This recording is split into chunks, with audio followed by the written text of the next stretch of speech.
Happy Showcase Sunday, everybody. And this week's Showcase Sunday is a roundup of the last 4 weeks. And as you will now know, the AJ Lates Consultancy and AJ Lates Training Academy bring together the Showcase Sunday to help and support hospitality businesses across the UK. With up-to-date information, experts in their field, so that you can enjoy listening to top tips and going a little deeper than the FAQ Fridays that we provide on a Friday, which is frequently asked questions.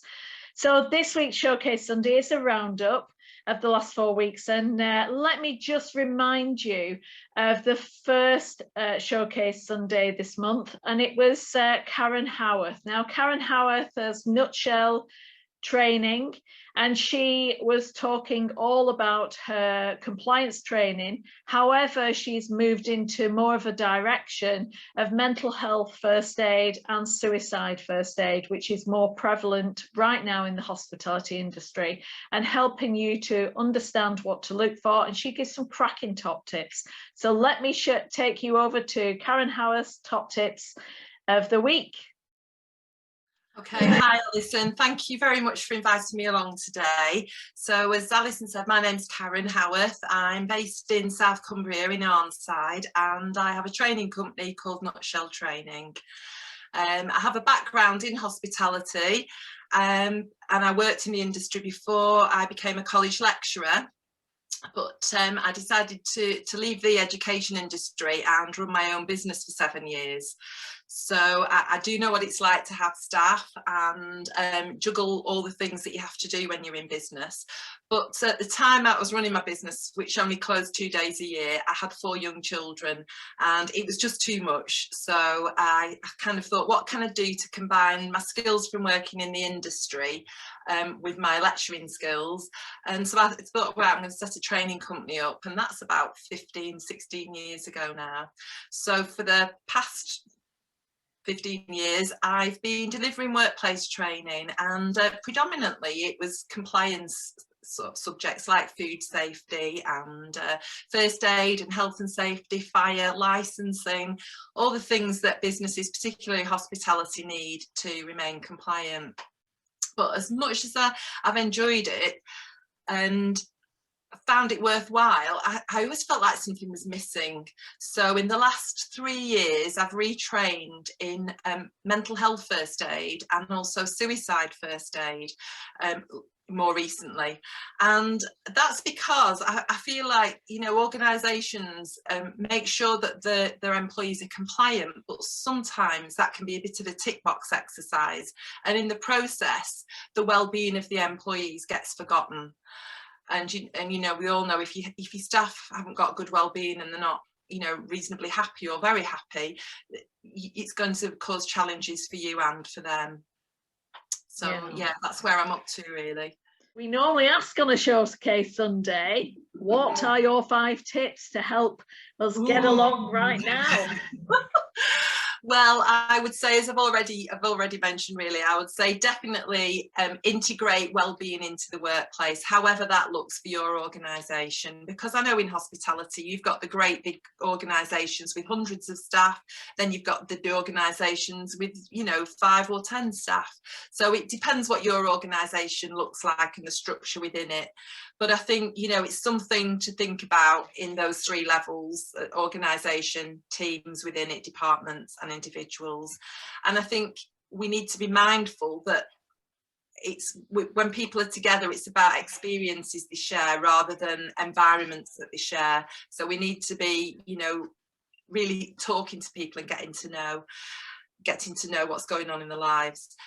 Secondly, I would say when people are reacting at work, think of the iceberg principle. You know, that bit we can see, what's that hidden bit that's causing that? And take time to show that we care. Take time to say that we've noticed. You know, we could call it an emotional snapping or a stress signature, but that's the bit that we see. So we can use that as an opportunity to say, do you know what, I've noticed this, or you don't seem yourself, you know, would you like to, you know, have a chat or go for a coffee or a walk or take 5 or whatever that might look like, and we can have a chat, see if we can support you. Yeah, that's massive. I used to take anybody who had I called it the beacon of hope. There was a hope, there was a hope that everything would be all right after our walk in the garden. I'd take a member of the team for a walk in nature. I don't know why, because I knew nothing about it at the time, but it was my gut that told me to do it. And I'd say, so what's going on? Let's talk about what's going on in your life right now. And exactly, completely different kettle of fish happened, you know, and that hope came back, that we can actually fix this and make it all okay. But it is that knowledge and understanding when you're doing that walk around, and a lot of business managers are that busy focusing on the pressure of the targets and getting the money back that they've lost off the lockdowns, that they're forgetting that there's all these icebergs all over the building and all over the premises and the business. And it's about grasping each one and saying, right, one day, you know, 1 hour a day, I go on a walk around and see how the team's getting on. And you're right, that's so vital. And it's such a good investment, because for every pound, Deloitte did a survey and they found that for every pound we invest in the well-being of our employees, however we go about that the returns are 5-fold, which is massive. And again, you can use the iceberg principle, but you think the bit we can see is the pound we spend. The £5 can be the hidden cost, but it's the staff turnover that doesn't occur. It's the absenteeism that doesn't occur. It's that customer loyalty. It's about not customer loyalty, sorry, employee loyalty, about employees going that extra mile, you know, staying on when you need them to or whatever, because you've invested in them and they feel respected, they feel valued, and that goes a long way on both sides, really. So I think definitely consider what's going on and giving your time to people and being authentic and genuine about it. Yeah, massively. Yeah, not doing it just because it's on the tick list. Exactly, yeah, it's got to come from the heart, really, and it's not always easy, but it's worthwhile.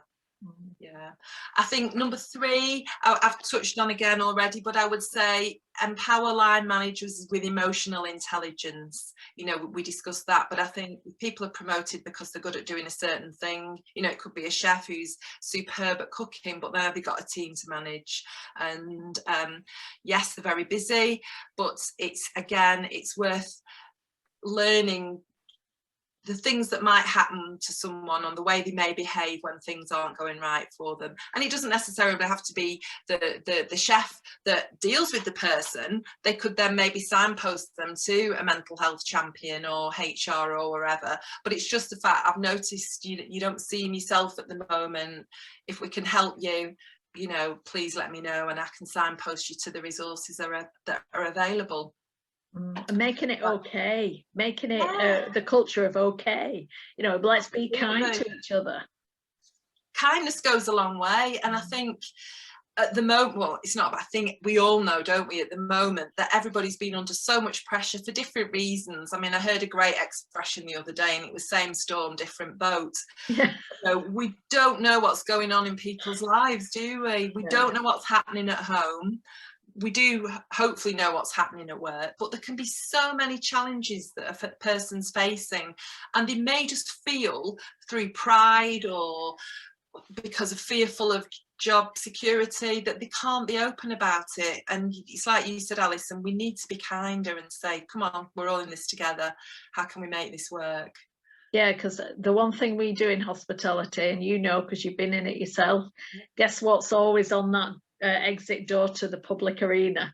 Smile, you're now on stage. So guess what? We're the best actors and actresses that you could possibly have, because we're used to, you know, dealing with leaving the emotions at the door and going on and showcasing how amazing the business is or we are, etc., and people pleasing, and sometimes that has a major knock-on effect when things aren't dealt with before you put them at the door. That's so true. And if imagine if these people have got, you know, positive well-being and they feel valued, they don't really need to act, do they? Because actually they're feeling, you know, we're in this together, let's do a good job for the benefit of all, for their own satisfaction and the customer as well. So yeah, I think there needs to be more pride in the industry, to be honest with you. You know, it needs to be seen with more respect, the skills that are actually in there, and recognised like it is, I would say, more on the continent. Around the world, hospitality is one of the leading careers. Why? I mean, you look at hospitality, how skillful, experienced, knowledgeable, you know, we work in all areas, in all fields, under all sorts of pressure, and we can adapt and diversify, innovate very quickly, no matter what's thrown at us. And we have showcased that through the whole of lockdown. And I think we need to be proud. What we need to do, and it's one of my main missions in AJ Lakes, is to bring hospitality as a leading career in the UK, because we should be. It is an amazing industry. One, you know, it was the fourth biggest industry in the UK. Up until lockdown, obviously, and but it, you know, and we need to address that and keep, you know, celebrating our wins, celebrating how amazing we are as an industry, rather than what's wrong. Focus on what's right and what's great, rather than constantly saying, oh well, we didn't do that, and we're all at fault for that. We are. Yeah, we can be like the woodcutter with the blunt axe, can't we, where we don't stop to, you just stop and take stock and say, right, how can we do this better? Yeah. So the next tips? The next one I would say is make a point of finding out what resources there are available to support staff. And once you've found the resources, make sure you share them. So, for example, lots of organisations have an employee assistance programme, which is I think one called Hospitality Action, which would be a hospitality one. Yeah. A lot. It's surprising how many people don't know it exists. I know, and it frustrates me because I go on about it. I say, have you signposted that person? You know, if I hear about somebody struggling in the industry, have you signposted them to Hospitality Action, where they are used to working with hospitality employees? And a lot of people say, we haven't got a clue what you're talking about. It's very true. I've in my mind, I'm thinking it's less than 5% uptake, but don't quote me on that. It is low, I know that. And then there are other organisations, like a government-funded one called Able Futures, and I'll give you these resources as links afterwards. But Able Futures is a government-funded, and you can go online, you can register yourself. The one thing you need, well, two things, is you need to be over 18 and you need to have a contract of employment. But you can literally sign on, and within 30 days, somebody will have contacted you to make your first appointment, and you will be entitled to 9 months of fully funded training. So that equates to about, not fully funded training, fully funded counselling. That equates to about 39 weeks. So it's 39 hours of fully funded free counselling, completely private. At the moment it's done on Zoom, but I think you know, pre-COVID it was face to face, and I presume moving forward you may get a choice. But it's an amazing. Is that all over the UK? Yes, Able Futures. Wow. That's amazing. So well, that's Able Futures in England. I'd have to check on Scotland and Wales. Yeah. But yeah, so that's a resource that people don't know about. And if you go on the website, there's posters. You can put them in toilets, on toilet doors, in staff rooms, notice boards, send out emails. You know, that's another thing, is just sending out an email. Got these great wellbeing resources. Are you aware of them? You know, this is available, that's available, so that people don't always have to, you know, declare the feelings. They can get the support they need privately and confidentially. So I think signposting is really important. I think, you know, if budgets allow, it's definitely worth training some staff in mental health first aid, or to be a wellbeing champion, whatever you want to call it. And that's really about equipping them with the skills to notice changes, you know, in relation to things like stress, anxiety, depression, eating disorders, self-harm, that kind of thing, because they're all on the increase, unfortunately. And yeah, people are often reluctant to say anything themselves because of the stigma, but if somebody notices and you know, gently approaches them, it's surprising what and it's and like you were saying about you walk and talk in the garden.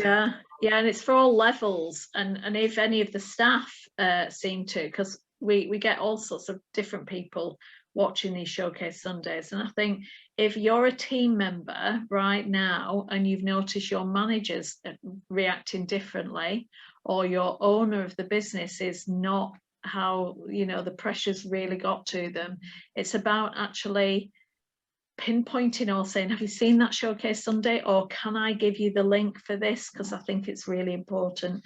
You just have a look at it, no pressure. I'm just concerned, because we are all a family in hospitality. We work, we live and breathe our work, and we love what we do, but to look after each other no matter what level is vital.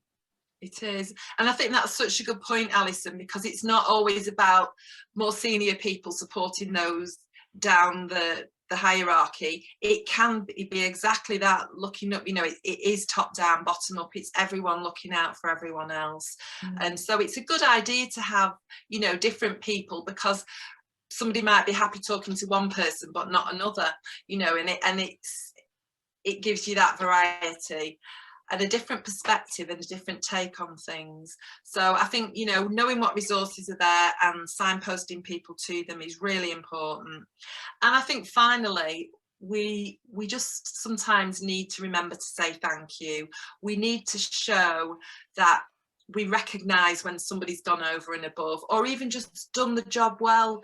It's very easy to communicate with people when they're not doing something how we want them to do it, but then forget to communicate how appreciative we are of what they are doing amazingly well. And the next Showcase Sunday came from Catherine Benson. Now, Kath Benson, she was talking all about corporation tax and actually reclaiming and how you can free up some much needed money right now for your business, and all to do with the elements included for GDPR and 99 opportunities that you have there. Hi Alison, it's Catherine Benson. Thank you for having me on today.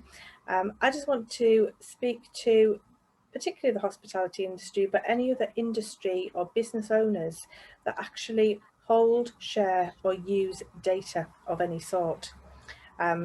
Data now is so powerful in what it can and can't do for you.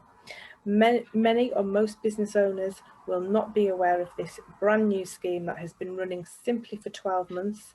We are the only company in the UK to offer this service. The idea behind it is that most companies now will hold data of some sort, and data has a numerical value, and that numerical value ranges from something as simple as someone's name and email, name and address, name and phone number being at the lowest level, right through to medium level, where they may hold your full name, including middle names, date of birth, address and phone number, or they may have much higher level of data where they have a copy of your passport, your driving license, your bank details, your credit card details, maybe some medical history. And that can apply to companies like recruitment companies, it can apply to the hairdresser down the road, it can apply to hotels, restaurants. Anybody really who takes bookings and payments online actually could be in line for a corporation tax rebate, which is music to all our ears. How this system actually works, and it is unique currently, is that we look at the amount of data that you hold, we multiply the amount by the value, and then we have a unique algorithm that's been created by these particular people, and we calculate a numerical value for that data, which we then, using an age-old accountancy practice, we put that, we call it a provision, we put that provision onto your profit and loss accounts, we reopen your accounts going back 2 years, And any company that has paid over £20,000 in corporation tax over that 2-year period, so we're aware many didn't pay a lot last year because they weren't turning any money over. But if you can find some combination, 19 plus 1, 15 plus 5, whatever, adds up to £20,000 of corporation tax in the last 2 closed accounting periods, we can reopen them and we can place this provision on their profit and loss as a numerical figure, which 9 times out of 10 means that their risk to a data breach through holding that data is actually more than the corporation tax that they've paid. And what that does is it entitles them to receive up to 70% of their corporation tax back as a cash refund within 4 to 6 weeks from HMRC. In terms of what it does for the hospitality industry, is it returns cash to the front end of the business right at the time when they need it. Yeah. It doesn't matter what you do with the money. You can reinvest it in your business, you can pay staff, you can take it out and have a holiday in the lakes or somewhere like that, or you can go out for very lovely meals. Whatever you want to do with that money is entirely up to you. It is a refund of money. Now, how can this actually help the hospitality industry? It means if they're struggling to get staff, they can maybe pay a little extra wages, so they might attract better staff. It can enable them to, maybe reinvest some money into some COVID measures that they've had to put in place. And people will say, well, this sounds too good to be true. Why are the government doing this? And will the government not become basically bankrupt if they keep refunding all of this money?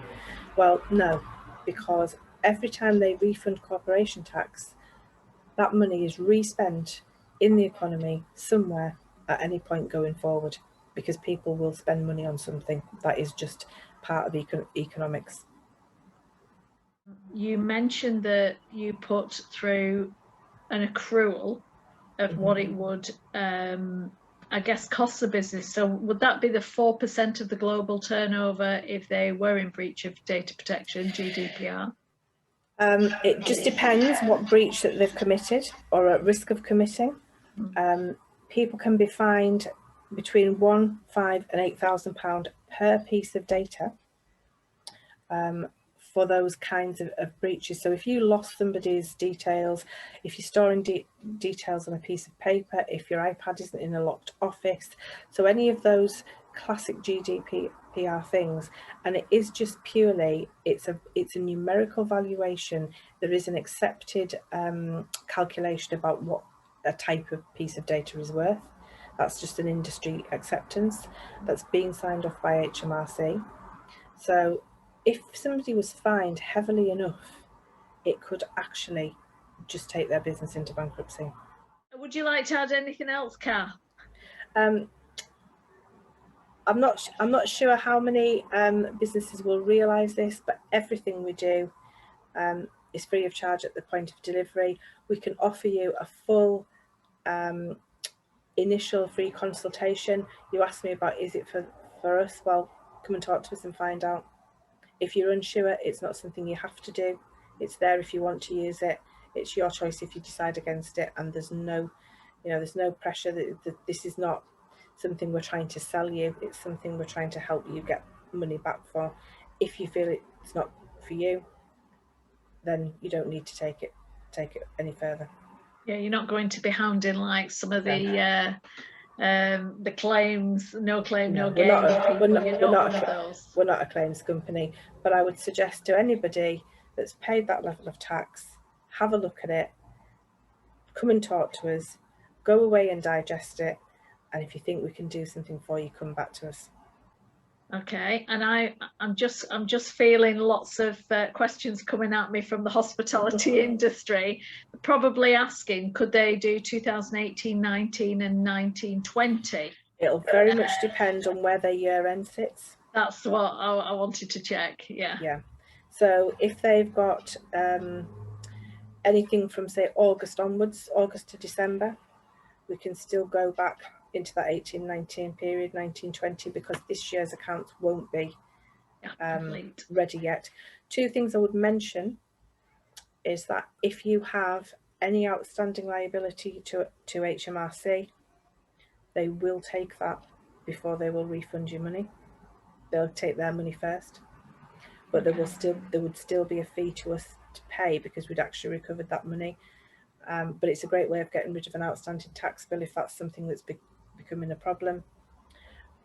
They can, in their current year or going forward, carry those losses forward, which means they don't have a tax bill to pay. So the first 2 years or going back the 2 years is a refund.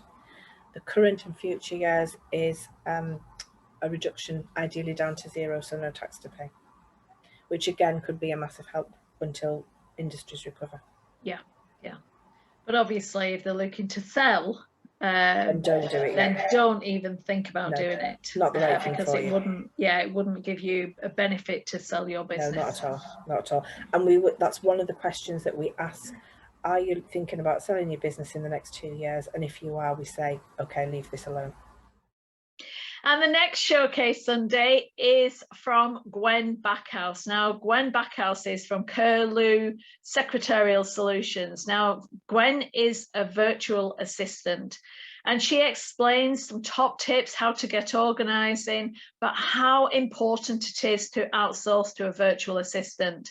And the amazing thing about Gwen is that she actually helps you get organised, but she also helps you to do all the things that potentially you're not strong at, because you may be great at running your business. You may be absolutely fantastic at managing your customers and actually raising the standards. However, there may be elements in your business that you may struggle with, and rather than lose time and money, actually outsource it to a virtual assistant like Gwen, who can actually help you digitally, as well as through admin, through marketing, through so many opportunities, and putting systems in place to help and support you to become more efficient and more effective. So over to Gwen. Hi there, thank you so much for having me. It's lovely to be here. So my name is Gwen Backhouse and I am a virtual assistant. My business is Curlew Secretarial Solutions, and I've been a VA now for, gosh, 7 years. Which has gone very quickly. I started in 2014.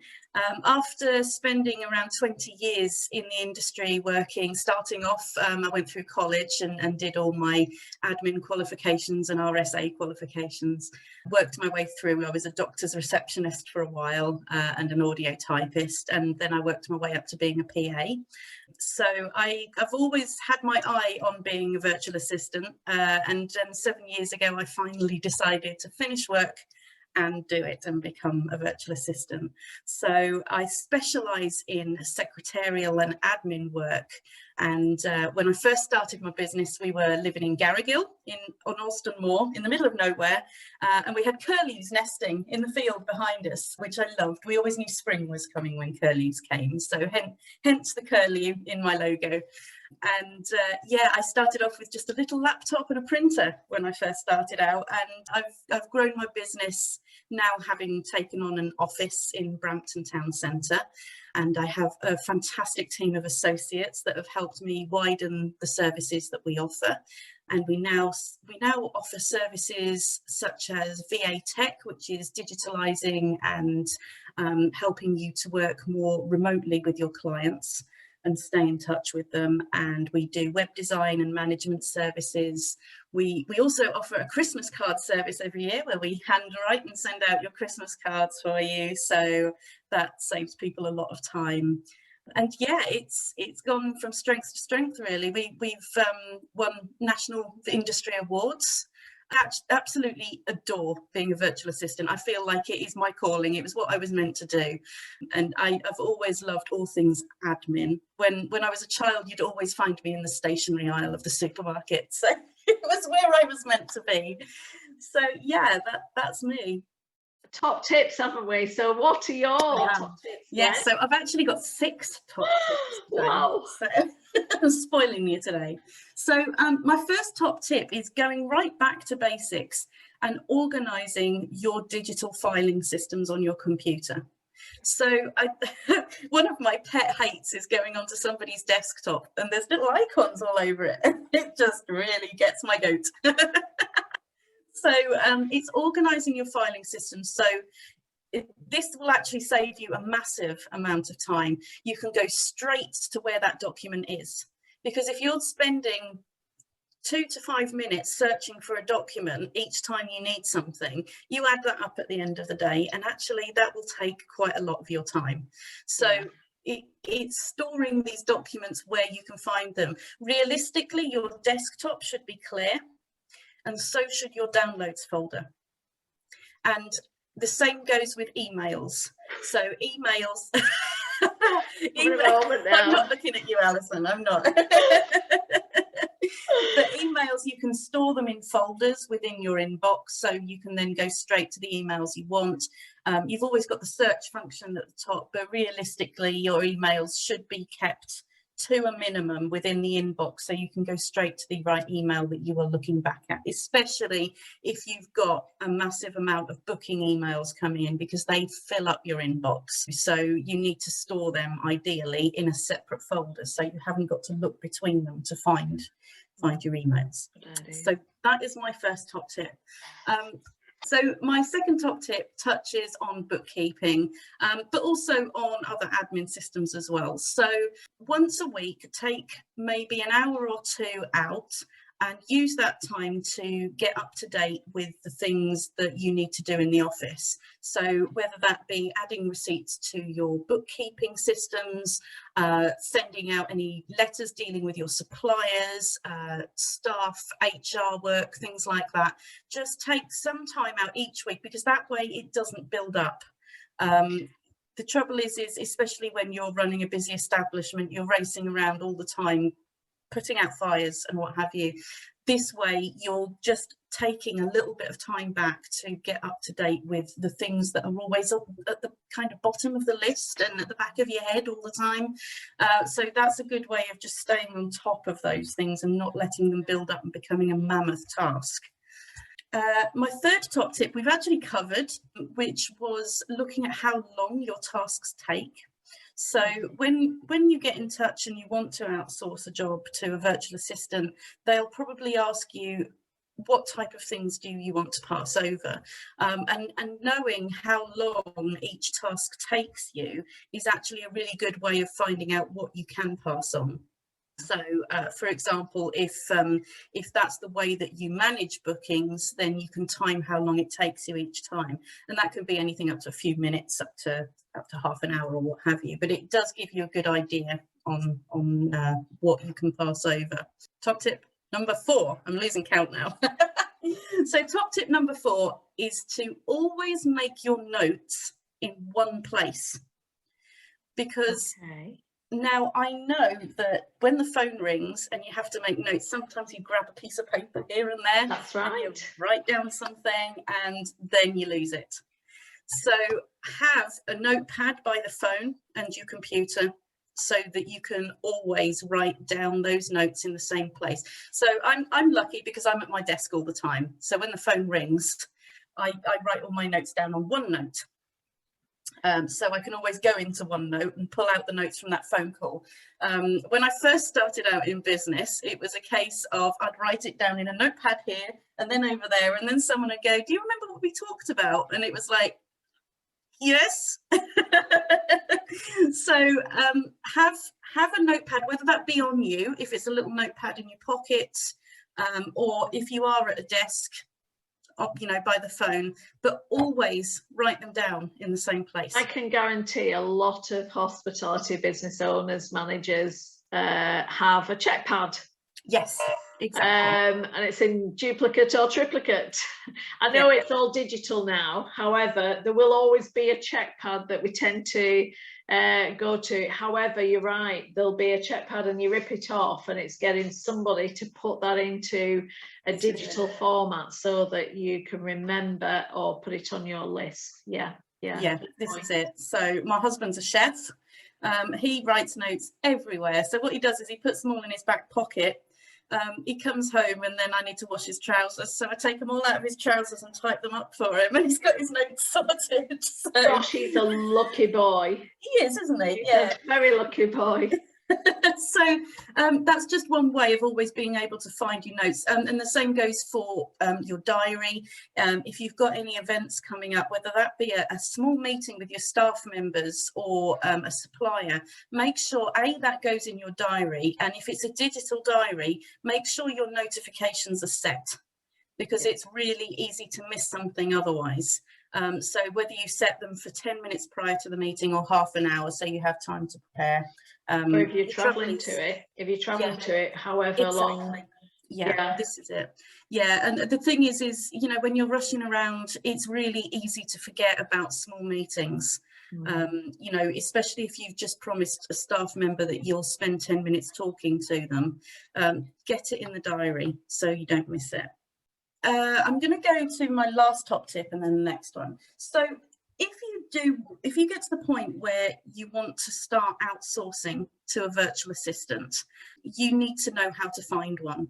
So there are certain things you need to look for in a virtual assistant before you take one on. You need to make sure that they are registered with the data protection register on the ICO website, and you can search the register on that website. They have to be registered on there. That is one thing you must do as a virtual assistant, because you are dealing with personal data all the time. During your discovery call as well, it's also worth asking them about GDPR. So you need to know that your virtual assistant understands GDPR, and you are quite within your rights to ask them what they're doing to comply with GDPR as well. So if they don't know what GDPR is, that is not the virtual assistant for you, because as you well know from previous Showcase Sundays, the GDPR is 4% of your turnover. That is a large fine. So you need to know that the work you're outsourcing is going to be compliant and looked after properly. You also need to make sure that they're insured, because although that sounds like something that they need to know and not you, you do need to know, because if they lose your data, that will affect you. But the other element as well, which is really important, is understanding the data that is yours and what is done with it after they've used it. And I think it's having that contract of whose copywritten it is, because in hospitality they may come up with a cracking offer.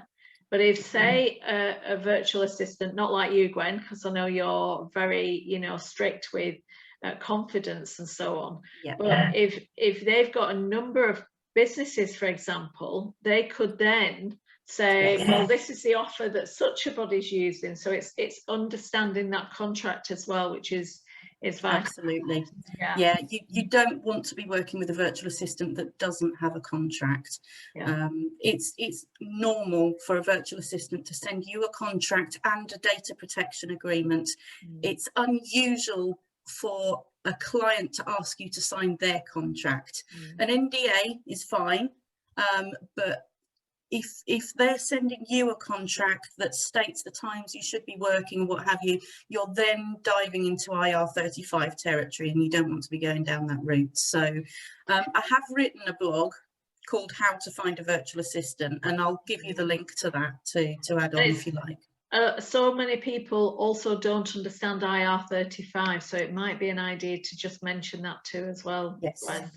Yeah. So I mean, IR35 is a really important one, and that covers your employee outsourcing relationship. So what the government are trying to do is to stop people saying I'm outsourcing, when in actual fact it's an employee, and they're kind of businesses are trying to get away with paying the overheads that go hand in hand with having an employee. So because having a virtual assistant is genuinely outsourcing, for the most part you're absolutely fine, but it is the virtual assistant's job now. They've just changed the legislations again, but it is the virtual assistant's job to find out whether you fall either side of IR35. So again, have a chat with them, see if they've done that check for you, because you can do a check with each client on the government website to see where you fall, and you can ask them if they've done that or if they will do that for you. And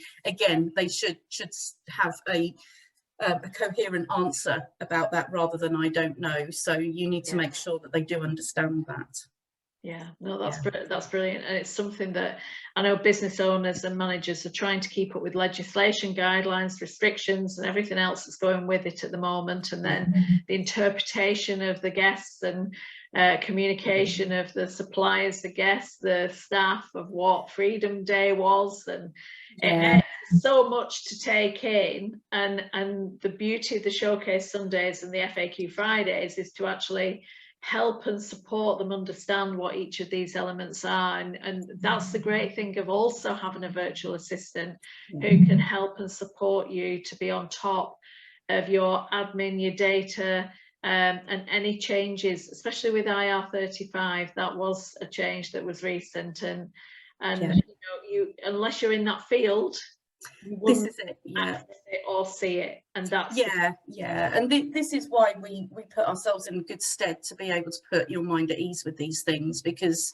like you say, it's the last thing you want to think about when you've got everything else going on. So you know, the fact that we know about these things, that we've got them in hand, is hopefully something that can help you rest easy.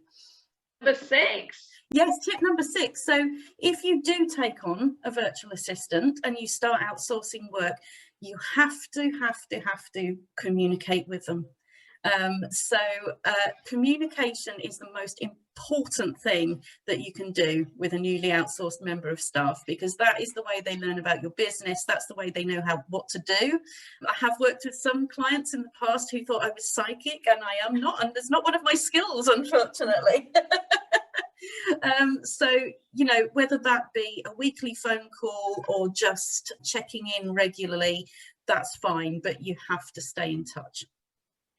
Definitely, and they've got it. What I would definitely add on to that number 6 is to actually ensure they tell you who their ideal client avatar is, what is their USP, what the goals and objectives are for working with you, and what they're expecting, and then keep the action review plan going all the way through, because so many will outsource one element and then it grows and grows, but it's then redefining where that's going and why, because if they don't do that, they might be just going down a rabbit hole some days, and then wondering why they're there. And it's so important. Communication is very much key. Yeah, you're right. It really is. It's, you know, it's what makes the difference between working really well with a VA or just having a VA that does the basic tasks, and it never comes any further than that.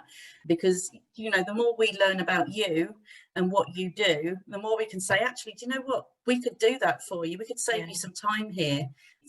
I mean, with most of my clients, it's lovely because we've got more of a friend-based relationship than a colleague-based relationship, you know, because we've got to know them so well and what they do. So yeah, it's lovely, really. It's a nice way to work with people. And you find out more what your VA can do, because you might think a VA could be a PA as such, but then you find out, oh, they do digital, oh, they do tech, oh, they do, you know, systems, oh, they can actually implement so much in your business without you having to worry about it, but also help train and develop your team to upskill as well, which is massive right now. Because I know when I speak to business owners and managers, they are struggling with admin teams, they're struggling with front of house teams, they're struggling with chefs, they're struggling, there's across the board,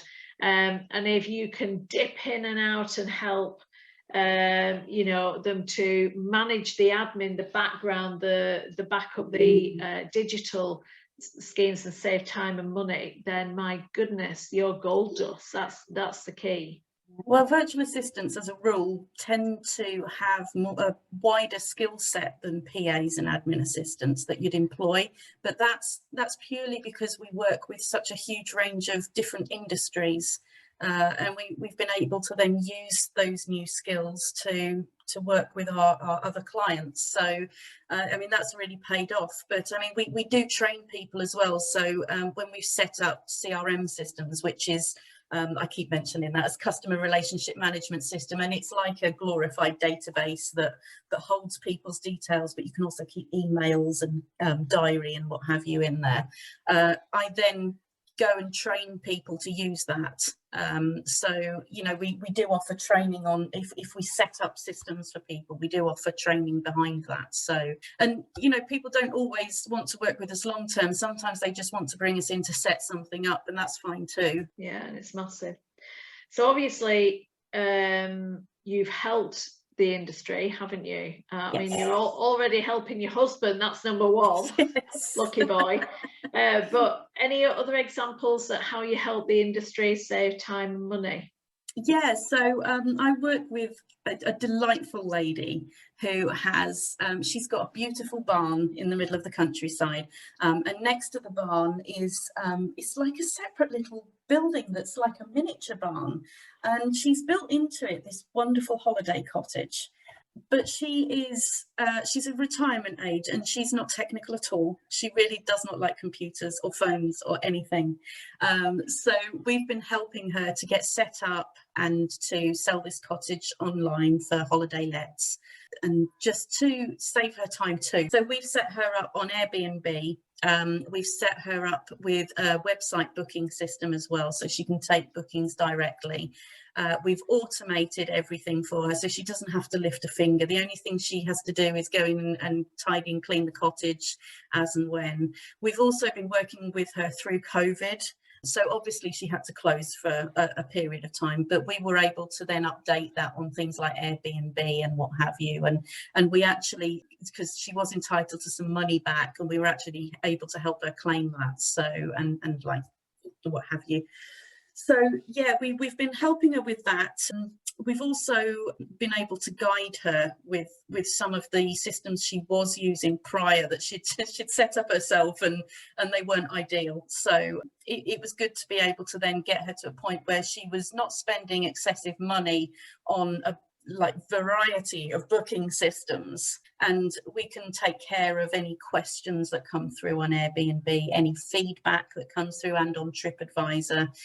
We'll deal with the reviews, and yeah, it's we also take care of, for example, if somebody books and says we're coming away for our anniversary, then I let her know, and she then goes in and puts a box of chocolates and a bottle of champagne on the side, and we can enable her to sort of do those personal touches as well. So yeah, she's a lovely lady to work for. Her cottage is just gorgeous. I've never seen such a beautiful cottage. I was able to go and look around it because she's local, and it's just divine. It really is. So it's been a real pleasure working for her. Fantastic. Yeah. And the other element as well, which is something that I used to take at time, or I'd end up giving it to I'd empower one of my team members to do it, one of my management team members to do it, but it was always a pain for all of us, is meetings. When we had board meetings, and I would ask one of my team members to come in, or if we had a management team meeting. You do minutes as well, don't you? I do, yes. I quite like doing minutes too. I'm one of those strange people. But I love doing minutes. In fact, I was doing minutes last night for somebody, so yes. Yeah, and that's a godsend in itself, you know, and then you can get all the minutes put out straight away. Absolutely. All the actions agreed, and it makes you more efficient and effective. You're not waiting for a minute where you can sit down and actually type up the minutes for everybody, or email the minutes. This is it.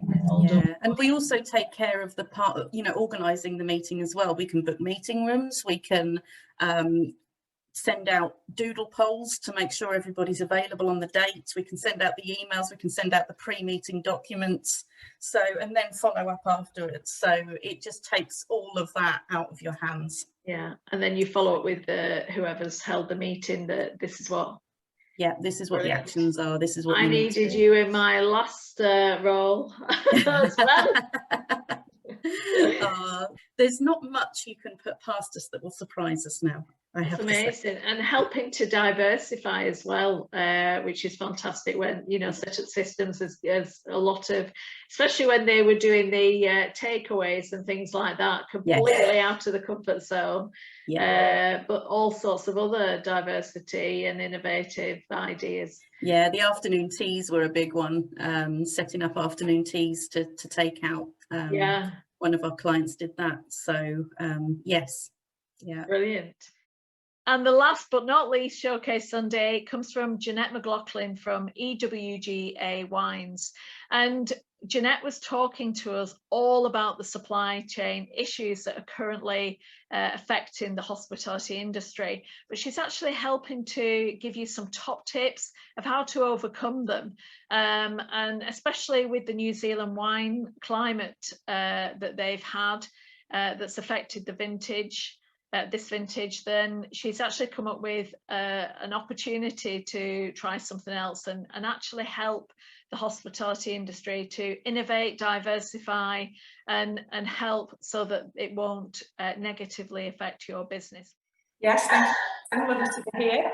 I'm Jeanette Mclaughlin, as you said. I'm Sales Director at EWGA Wines.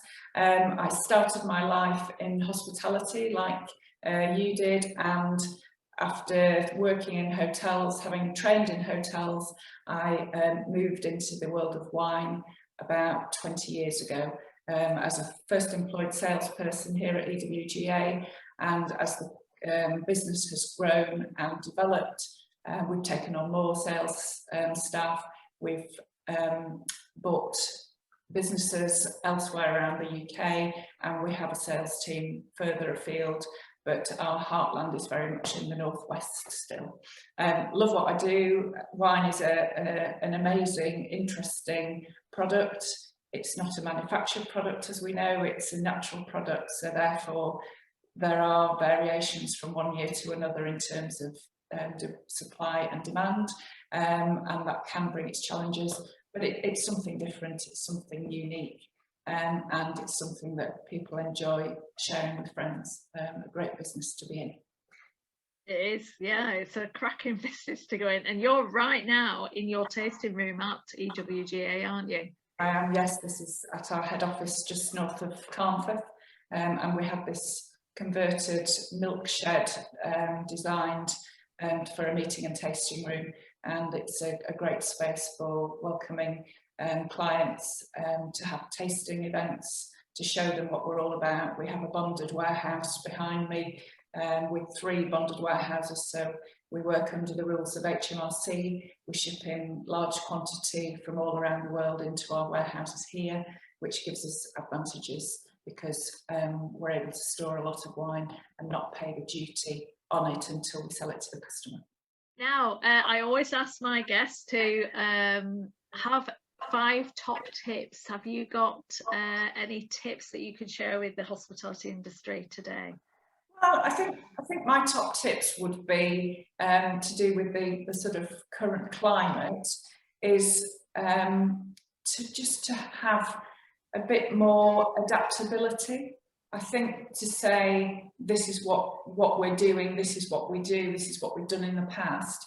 I think we're all having to adapt to the situation we're in, and I think it's better to to be there with an open mind and say we're having to adapt. We are having to do things differently. We can still offer. We've got good supplies of wine, and we've had to put extra time into our supply chain because we know that things are different, and we've worked very hard on that. But inevitably there will be times when the lorry doesn't turn up.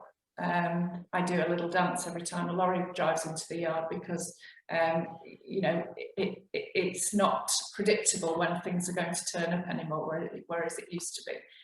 So it's having that open mind and adaptability, because there's no point getting cross about this may not be quite as it was before. It's better to look positively and think, well, let's do something a little bit different. Having a wine list which isn't maybe quite so rigid and has that, why not put a wine special on?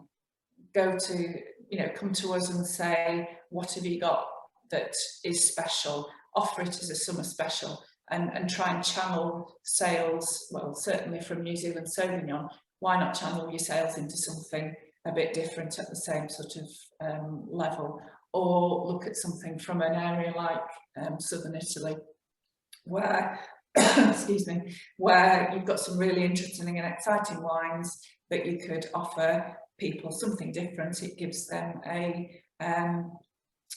something that they wouldn't have tried before, so they're going away with an experience from your hospitality business that they may not have had somewhere else. It will make them remember their stay with you because it was the first time they had, for example, a Primitivo from southern Italy, and they thought it was fantastic.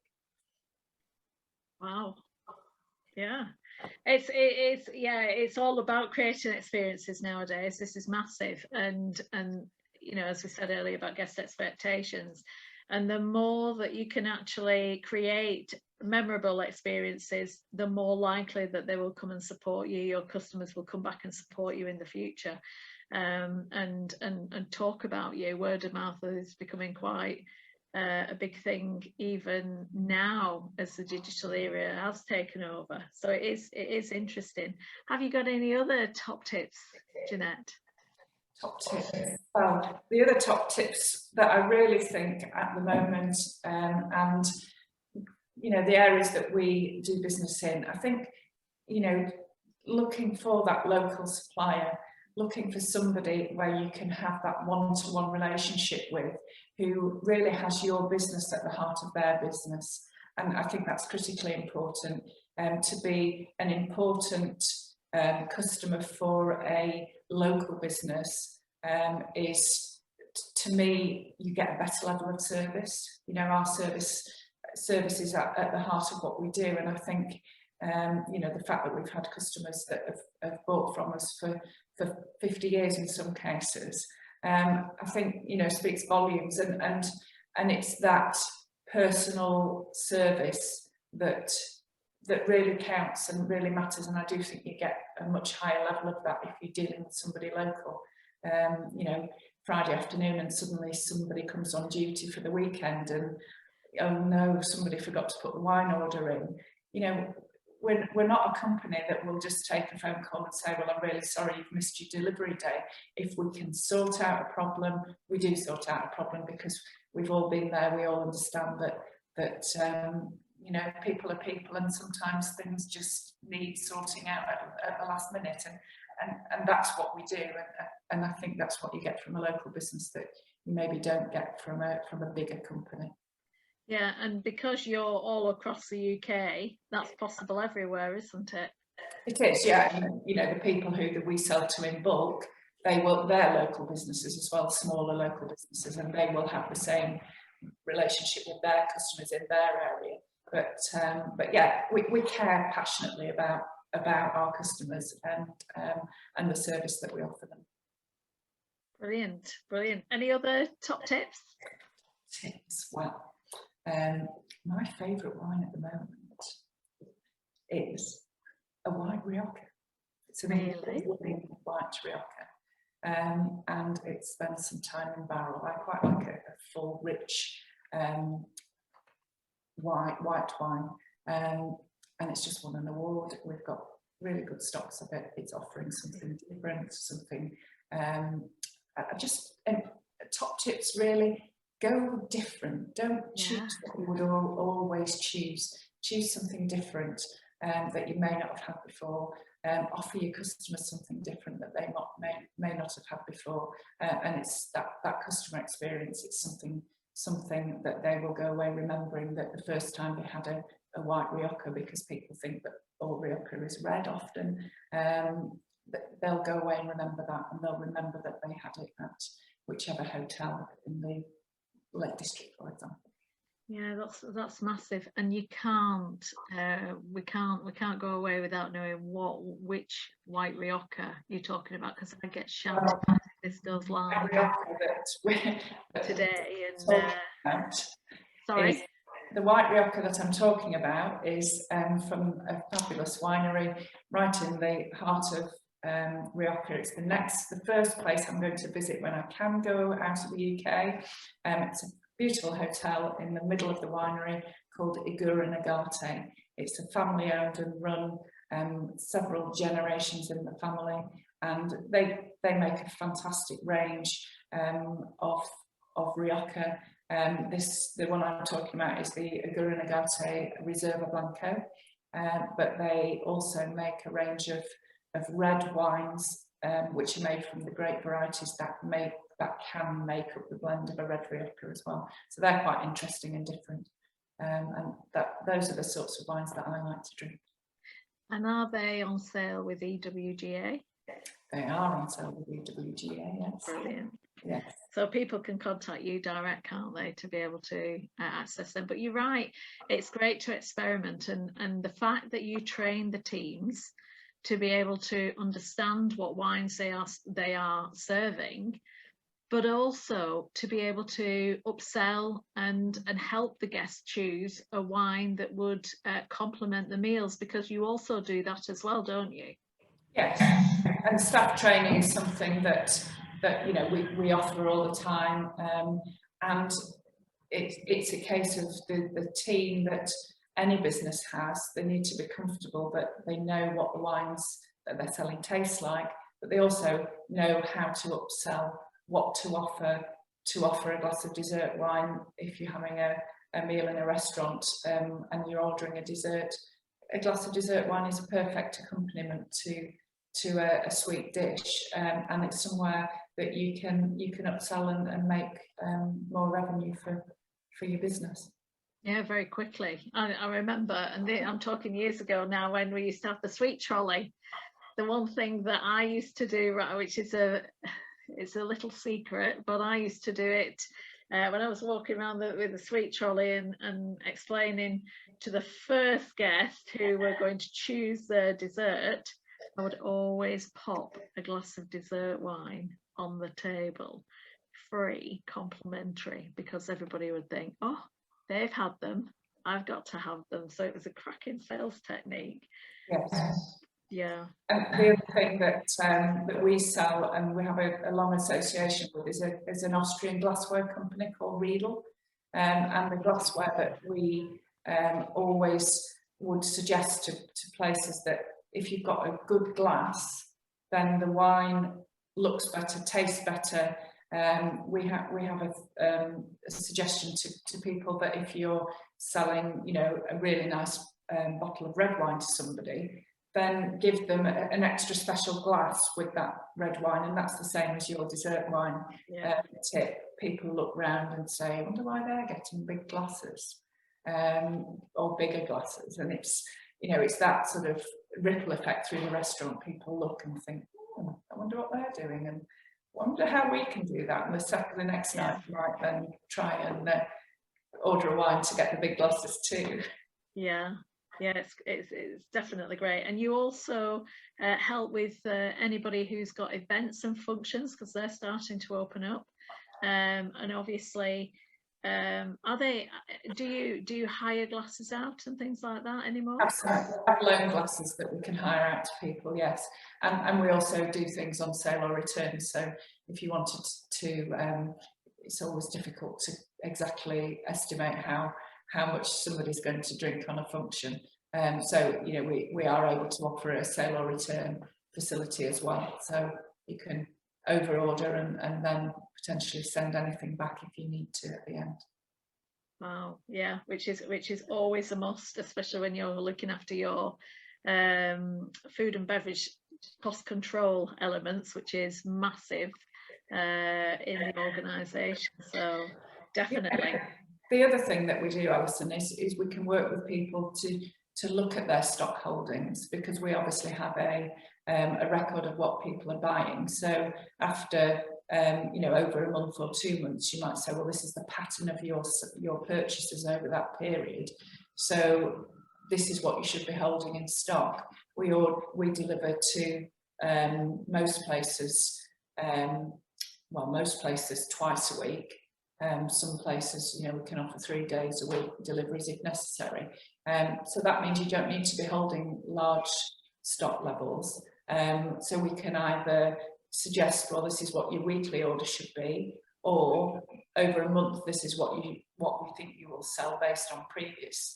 Put an order in at the beginning of the month, so then you've got one order, one invoice, one delivery, and that saves on time from both an invoicing point of view and processing that invoice through your system, but also from a delivery point of view. Yes, you might get a bigger order, but it's not incrementally, it doesn't take you as much time as it would if you were having 3 deliveries, for example, or 4 deliveries over a month. So, you know, that's another thing that I think people could, as long as they've got the storage space, could look at ordering a bigger order at the beginning of the month, because we offer credit terms where you wouldn't be paying for that until the end of the following month.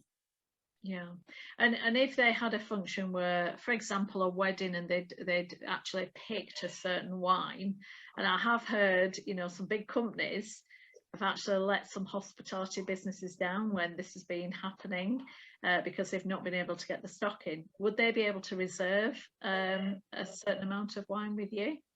Yes, I mean, for functions, it's always critical to give your supplier as much notice as possible, and to discuss with your supplier in advance of your requirements, because we obviously stock in based on what we have historic sales for. But if you've got something which is out of the blue, then, you know, we're a business that needs to manage our own cash flow as well.